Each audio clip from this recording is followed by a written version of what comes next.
Hello hi जय जगन्नाथ समस्त मो वीडियो रे वेलकम। तो मु बहुत दिन है वीडियो बना नी पखापाखि 2 वर्ष है वीडियो बना नी कहीं टे व्यस्त रही जाए केतले मूड हुए कहीं पुओ से बहुत छोट थिला। तो ये भावुँ वीडियो कंटिन्यू करी कहीं पुओ टे बड़ हो गला भी फिर भी काम तो सब लगी। तो ये मुझे सकाल सकाल मोपाई ओट्स गाधे फाधे कि ओट्स भेदेली ओट्स भेदेकी मुझे बाहरी जिम जाऊन माने 5-6 मास है कंटिन्यू जाऊन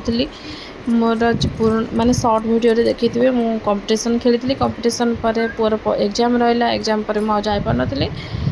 एग्जाम पर तो गाँव को गली गाँव आसिक पुणी सब पुणी आउ थे एमती गाँव को तो 3 थर गले। तो गाँव आसिक आउ जिम जाए नी एवं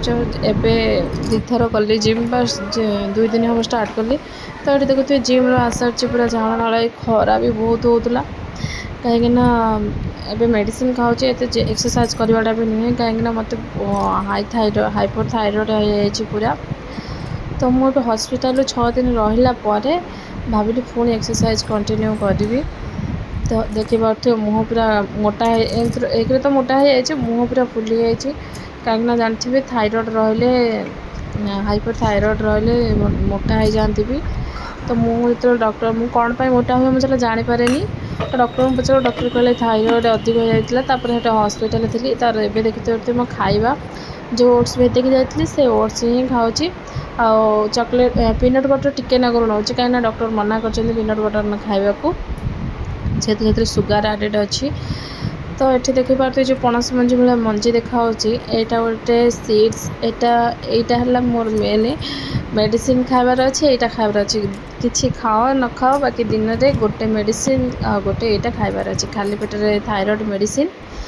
आज मुझे खाई सारापर टे समय प्लम नहीं आसती खावाई एनर्जी पूरा डाउन लगुला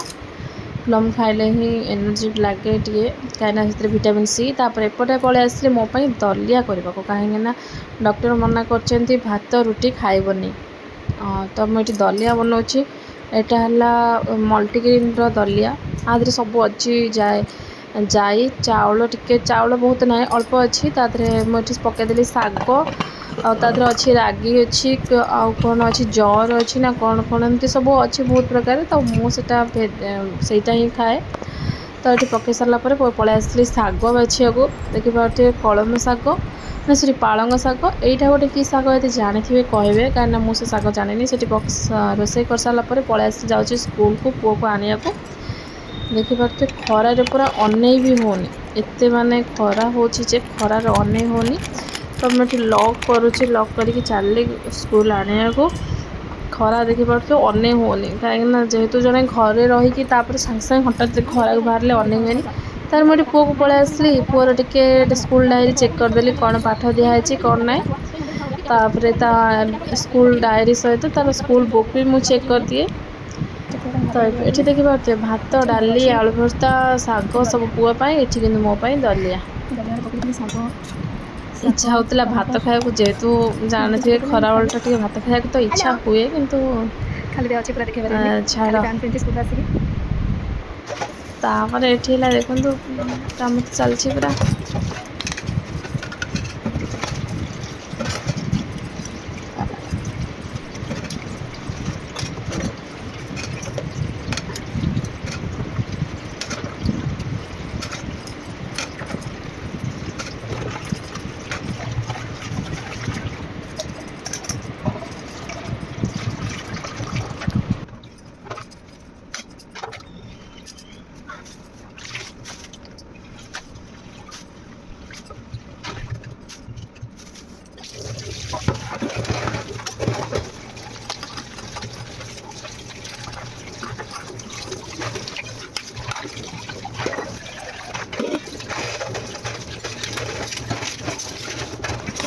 तो जो मैंने भावुए कि हाँ एकुटिया रोचे कम कौन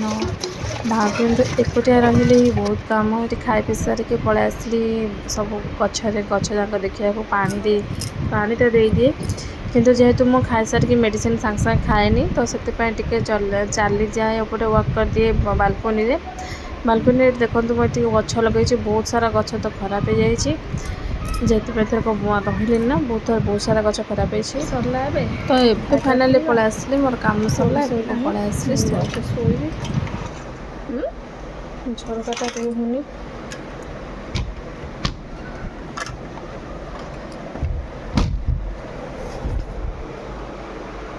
ସରିଲା ଏବେ ଚାଲିଲି ଆମେ ଶୋଇବା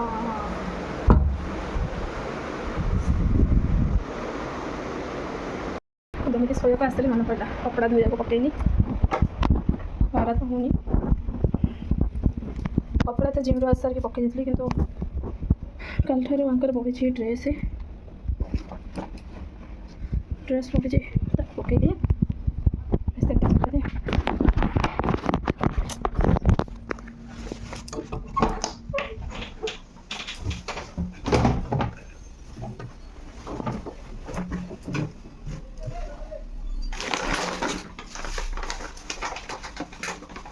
ମୁଁ କପଡ଼ା ଟିକେ ପକେଇଦେଲେ କାମ ବି ସରିଯିବ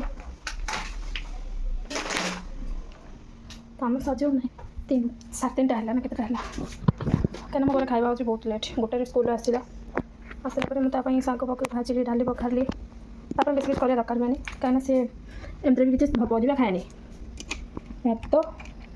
ଭାତ ଡାଲି ଡେଲି ଦରକାର ଡାଲି ଡାଲମା ସେ ଖାଇଲା ଭିତରେ ଖାଏ ମିଲ୍ ମେକର୍ ତରକାରୀ ଅଣ୍ଡା ତରକାରୀ ନହେଲେ କିଛି ଖାଏନା ଚିକେନ୍ ଖାଏ ଲେଗ୍ ପିସ୍ ତାର ଫେଭରେଟ୍ ଯେଉଁଟା ହେଲେ ମାଛ ହେଲେ ମୋର ଇଚ୍ଛା ମାଛ ମୁଁ ସବୁବେଳେ ମନା କରେ ନା ମାମା ମାଛ ଆଣିବୁନି ଲେଗ୍ ପିସ୍ ଆଣିବୁ ଚାଲିଲି କପଡ଼ା ଟିକେ ପକେଇ ଦିଏ ସେପଟେ ବାଥରୁମ୍ରେ କପଡ଼ା ଯାକ ଥିଲା ସେପଟେ ବାଥରୁମ୍ରେ କିଛି ନାହିଁ ଖାଲି ମେସିନ୍ଟା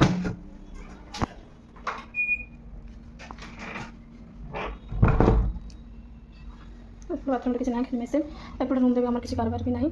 ଦେଖିପାରୁଥିବେ ପୁଅର ବହି ଥୁଆ ହେଇଛି ଖଟଟା ଏମିତି ଉଠା ହେଇଯାଇଛି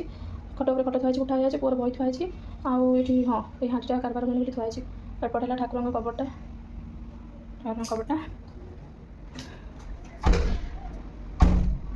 ଏପଟେ ରୁମ୍ ଦେଇଥିଲେ ଏପଟେ ବାଥରୁମ୍ କବାଟ ଖୋଲା ଏପଟେ ବାଥରୁମ୍ ଆମର ୟୁଜ୍ ହୁଏ ରୋଷେଇ ଘର ହଁ ବି ଏମିତି ହେଲା ମୋର ଖୁସି ଲାଗିଛି ଟିକେ ଆରାମରେ ଆରାମରେ ଶୋଇବ ଗୋଟେ କାମ ସରିଲା ପୁରା ଶୋଇଛି ଛଅଟା ଉଠି ଯାଉଛି ନା ସକାଳୁ 6ଟା ଉଠିବାକୁ ପଡ଼ୁଛି ଏଇନା ଟିକେ ଶୋଇବ ପୁଣି ତାକୁ ଉଠେଇ ଦେଉଛି 7:30 7:30 ଉଠି ଟ୍ୟୁସନ୍ ଯାଉଛି ଉଠି ଯାଉଛି ଶୋଇବି ତ ଟିକେ ଫୋନ୍ ଚଲେଇବି କାହିଁକିନା ହେଲାଣି ଅଲରେଡ଼ି 3:30 ଆଉ ଏଠି 4:30 ହେଇଥିଲା ମୁଁ ଆସିଥିଲି କପଡ଼ା ଯେଉଁ ସବୁ ପକେଇଥିଲି ଶୁଖେଇବାକୁ ଏଠି ମୋ ପୁଅକୁ ନେଇକି ଚାଲିଲି ଟ୍ୟୁସନ୍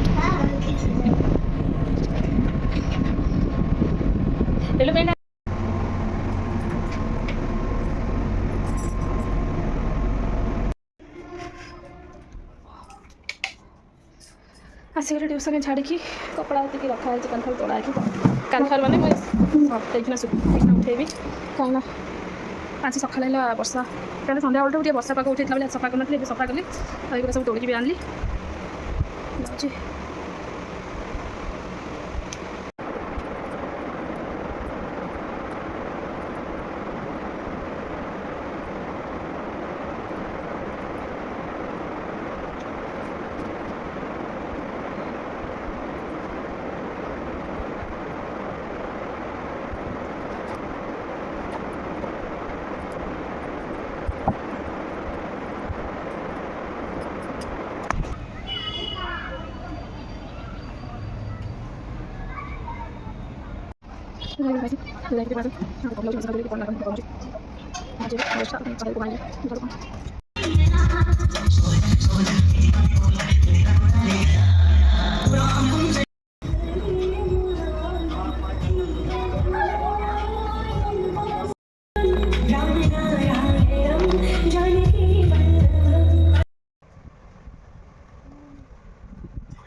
ଆକୁ ମୁଁ ଏବେ ସିଝେଇ ଦେଇଛି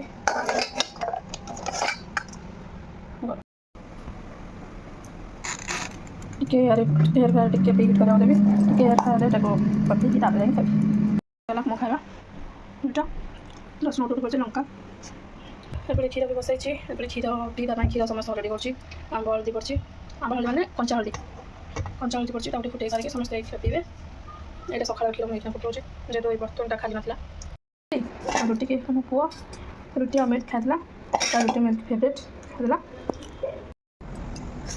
ଭିତର କାମ ସବୁ ସରିଗଲା, ରୋଷେଇ ଘର କାମ ଦେଖୁଥିବି, ରୋଷେଇ ଘର ବି ପୁରା କ୍ଲିନ୍। ଏବେ ରହିଲା ଖାଲି ବାଲକୋନି କାମ। ସନ୍ଧ୍ୟାବେଳେ ଯେଉଁ ସବୁ କପଡ଼ା ସଫା ହେଲା, ଯେଉଁ ସବୁ ପିନ୍ଧିଥିଲୁ ସବୁ ସଫା ହେଲା, ଏବେ ତାକୁ ସବୁ ଶୁଖେଇବାର କାମ। ଘର କାମ ତ ବାକି ସରିଗଲା। ଦେଖନ୍ତୁ ଯେଉଁ ସନ୍ଧ୍ୟାବେଳେ ସବୁ ପିନ୍ଧା ହେଇଥିଲା କପଡ଼ା ୱାସିଂ ମେସିନ୍ ପାଣି ବି ପୁଡ଼ି ଯାଇଛି। ବାଲକୋନି ହିଁ ଢାଳି ଦିଏ, ଭିତରକୁ ନେଇ ହେବନି, ଫୁଲ୍ ଅଛି।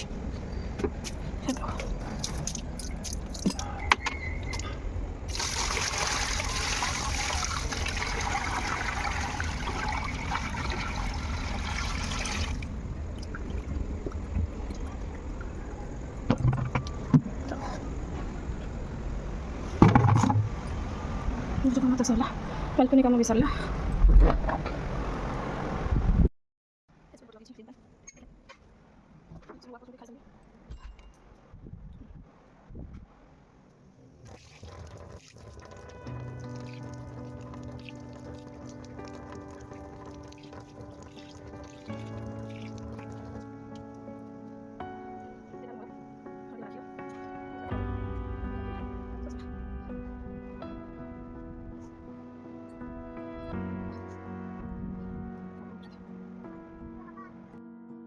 टाइम देखो तो ଏବେ 10ଟା 20 ହେଇଗଲା।